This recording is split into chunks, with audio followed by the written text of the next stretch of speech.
Hello friends, எல்லாருக்கும் வணக்கம். இந்த வீடியோவில் நம்ம எதை பற்றி பார்க்க போகிறோம் அப்படின்னா, எல்லாருக்குமே ஒரு ஹாப்பி நியூஸ். என்ன அப்படின்னா, நம்ம நகைக்கடன் தள்ளுபடி பற்றி தான் பார்க்க போகிறோம். நகைக்கடன் தள்ளுபடிக்கு தேர்தலில் அறிவிப்பு வெளியாயிருக்கு. ஸோ எந்தெந்த மாவட்டங்களுக்கு முதல் கட்டமாக லிஸ்ட்டு எடுக்கிறாங்க, எந்தெந்த மாவட்டத்தில் இதற்கான தள்ளுபடி பண்ண போகிறாங்க, யார் யாருக்கெல்லாம் தள்ளுபடி பண்ண போகிறாங்க, இதற்கான தகுதிகள் என்ன, உங்களுக்கு நகைக்கடன் தள்ளுபடி ஆகணும் அப்படின்னா அதற்கு உங்களுக்கு என்னென்ன தகுதிகள்லாம் இருக்கணும், நகைக்கடன் தள்ளுபடி ஆகாதவர்களுக்கான தகுதி அற்றவர்கள் யார் யார், என்னென்ன டாக்குமெண்ட் எல்லாம் நீங்கள் சமர்ப்பிச்சிருந்தா உங்களுக்கு நகைக்கடன் தள்ளுபடி ஆகும் அப்படின்ற ஆல் டீட்டெயில்ஸ் பார்த்தீங்க அப்படின்னா உங்களுக்கு நான் இந்த வீடியோவில் சொல்ல போகிறேன். நான் அதற்கு முன்னாடி நம்ம சேனலை நீங்கள் ஃபர்ஸ்ட் டைம் பார்க்குறீங்க அப்படின்னா மறக்காமல் சப்ஸ்கிரைப் பண்ணிட்டு பாருங்கள். அப்போனா தான் இது போன்ற ரெகுலர் அப்டேட் உங்களுக்கு நோட்டிஃபிகேஷனாக வரும். இப்போ வாங்க நம்ம வீடியோக்குள்ளே போகலாம். தேர்தல்னு வந்துட்டாலே எல்லாருக்குமே தெரிஞ்ச ஒரு விஷயம் நகைக்கடன் தள்ளுபடி அப்படின்ற ஒன்று பண்ணுவாங்க அப்படின்றது. ஏன்னா 2021 நகைக்கடன் தள்ளுபடி அப்படின்ற ஒன்று பண்ணாங்க. எல்லாருமே பார்த்திங்க அப்படின்னா நகைக்கடன் தள்ளுபடி வாங்கிட்டு போனாங்க. நகையை 2021 வாங்கிட்டு போனாங்க. அதே போல் மக்கள் எதிர்பார்த்துட்டு இருக்கிற ஒரு விஷயம் என்னென்னா, இந்த 2026 தேர்தலையுமே நகைக்கடன் தள்ளுபடி அறிவிப்பாங்களா, அறிவிக்க மாட்டாங்களா, எந்தெந்த மாவட்டங்களுக்கு அறிவிப்பாங்க, எவ்வளோ அறிவிப்பாங்க, 5 சவரன் வரை நகைக்கடன் தள்ளுபடி ஆகுமா, எத்தனை பவுன் நகைக்கடன் தள்ளுபடி ஆகும் அப்படின்ற நிறைய கேள்விகள் வருது. அதே போல் பார்த்திங்க அப்படின்னா முதற்கட்டமாக சேலம் உட்பட 4 மாவட்டங்களில் நகைக்கடன் தள்ளுபடிக்கு ரூபாய் 208.66 கோடிகள் விடுவிச்சிருக்கிறாங்க. அப்புறம் பார்த்திங்க அப்படின்னா ஒட்டுமொத்த தமிழ்நாடுக்கு 38 மாவட்டங்களுக்கும் சேர்த்து 6000 கோடி நகைக்கடன் தள்ளுபடிக்கான பணம் விடுவிக்க போகிறாங்க. இதில் இதற்கான லிஸ்ட்டு எடுக்கிறாங்க. ஸோ யார் யாருக்கெல்லாம் நகைக்கடன் தள்ளுபடி பண்ணணும், யார் யாருக்கெல்லாம் பண்ணக்கூடாது, அதுக்கப்புறம் நகைக்கடன் தள்ளுபடி வாங்கணும் அப்படின்னா அவங்க என்னென்ன டாக்குமெண்ட் எல்லாம் சமர்ப்பிச்சிருக்கணும், யார் யார் பேரெல்லாம் இதில் இடம்பெறணும் அப்படின்றத கூட்டுறவுத்துறையில் கூட்டுறவு வங்கிகளில் பார்த்திங்க அப்படின்னா கணக்கெடுக்க சொல்லி தமிழக அரசு சார்பாக அவங்க சொல்லியிருக்கிறாங்க. அதன்படி பார்த்திங்க அப்படின்னா கூட்டுறவு வங்கியில் நிறைய லிஸ்ட்டு எடுக்க ஆரம்பிச்சிட்டாங்க. முதற்கட்டமாக ஒரு 4 மாவட்டங்களில் 206 கோடி விடுவிச்சிருக்காங்க. இதில் கூட்டுறவு நிறுவனங்களுக்கு பார்த்திங்க அப்படின்னா எந்தெந்த மாவட்டங்கள் அப்படின்னு பார்த்திங்கன்னா சேலம் மாவட்டம், நாமக்கல் மாவட்டம், தர்மபுரி, கிருஷ்ணகிரி இந்த 4 மாவட்டங்களுக்கு பார்த்திங்க அப்படின்னா 208 கோடி, 19 கோடி, 29 கோடி, 112 கோடி, இந்த மாதிரி 246 கோடி இந்த மாதிரியாக நமக்கு நகைக்கடன் தள்ளுபடிக்காகவே பணம் ஒதுக்கீடு பண்ணுறாங்க. அதே மாவட்டங்களுமே இதற்கான தள்ளுபடிக்கான பணம் பார்த்திங்க அப்படின்னா சீக்கிரம் ஒதுக்கீடு பண்ணுவாங்க. அதே போல் கூட்டுறவு வங்கியில், அதாவது கிராமப்புற கூட்டுறவு வங்கியில் பார்த்திங்க அப்படின்னா லிஸ்ட்டு எடுத்துகிட்ருக்குறாங்க. அதாவது இதற்கு முன்னாடி கடந்த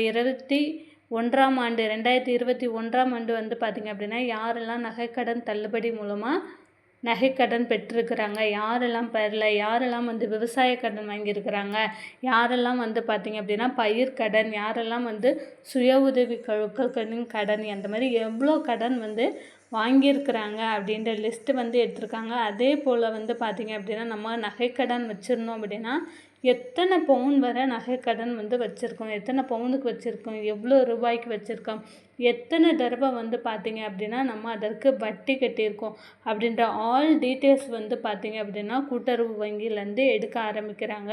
இப்போ பார்த்திங்க அப்படின்னா இந்த வருடமும் கிட்டத்தட்ட 40 கிராம் 5 சவரன் வரை நகைக்கடன் தள்ளுபடி ஆகும் அப்படின்றத தெரிவிச்சிருக்கிறாங்க. ஸோ இது பார்த்திங்க அப்படின்னா எலெக்ஷன் வந்தாலே எல்லாருமே பண்ணக்கூடிய ஒரு விஷயந்தான். அதே போல் சென்ற எலெக்ஷன் தேர்தலில் நடந்தது மாதிரியே பார்த்திங்க அப்படின்னா இந்த வருடமும் நகைக்கடன் தள்ளுபடி ஆகும். ஆனால் அது யார் யாருக்கெல்லாம் ஆகும், யார் யாருக்கெல்லாம் ஆகாது அப்படின்ற லிஸ்ட்டு தான் ரொம்ப ரொம்ப முக்கியம். ஏன்னா நகை கடன்னு வச்சு எல்லாருக்குமே பார்த்திங்க அப்படின்னா நகைக்கடன் தள்ளுபடி ஆகாது.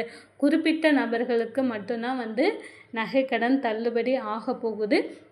ஸோ அது யார் யாரெல்லாம் வந்து அந்த நகைக்கடன் தள்ளுபடிக்கு தகுதி உடையவர்கள், யார் யாரெல்லாம் வந்து நகைக்கடன் தள்ளுபடிக்கு தகுதி அற்றவர்கள் அப்படின்றத நான் வந்து உங்களுக்கு ஒன் பை ஒன்னாக வந்து சொல்கிறேன். ஃபஸ்ட்டு நீங்கள் வந்து பார்த்தீங்க அப்படின்னா, இந்த நகைக்கடன் வந்து பார்த்தீங்கன்னா கூட்டுறவு வங்கிகளில் தான் வந்து வச்சுருக்கணும். நீங்கள் நிறைய பேர் வந்து கேட்குறீங்க, கூட்டுறவு வங்கிகள் இல்லாத நான் கனடா பேங்க்கில் வச்சுருக்கேன், இந்தியன் பேங்க்கில் வச்சுருக்கேன், தமிழ்நாடு பேங்க்கில் வச்சுருக்கேன், இதுக்கு எனக்கு நகைக்கடன் தள்ளுபடி ஆகுமா அப்படின்றத கேட்குறீங்க. கண்டிப்பாக வந்து அந்த மாதிரியான நீங்கள் பேங்க்கில் வச்சுருந்தீங்க அப்படின்னா ஆகாது.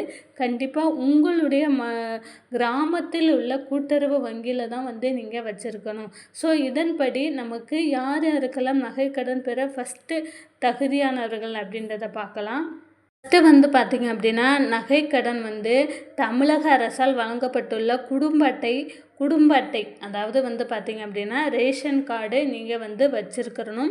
அந்த ரேஷன் கார்டில் ஒன்றுக்கும் மேற்பட்ட நபர்கள் இருக்கணும். அந்த ஒன்றுக்கும் மேற்பட்ட நபர்களில் யாராவது ஒருவர் மட்டும் வச்ச நகைக்கு மட்டும்தான் தள்ளுபடி ஆகணும். உங்கள் வீட்டில் கணவன் மனைவி 2 பேர் இருக்கிறீங்க, 2 பேருமே நகைக்கடன் தனித்தனியாக வாங்கியிருக்கிறீங்க, ஆனால் உங்களுக்கு ஆகுமா அப்படின்னு கேட்டிங்கன்னா கண்டிப்பாக ஆகாது.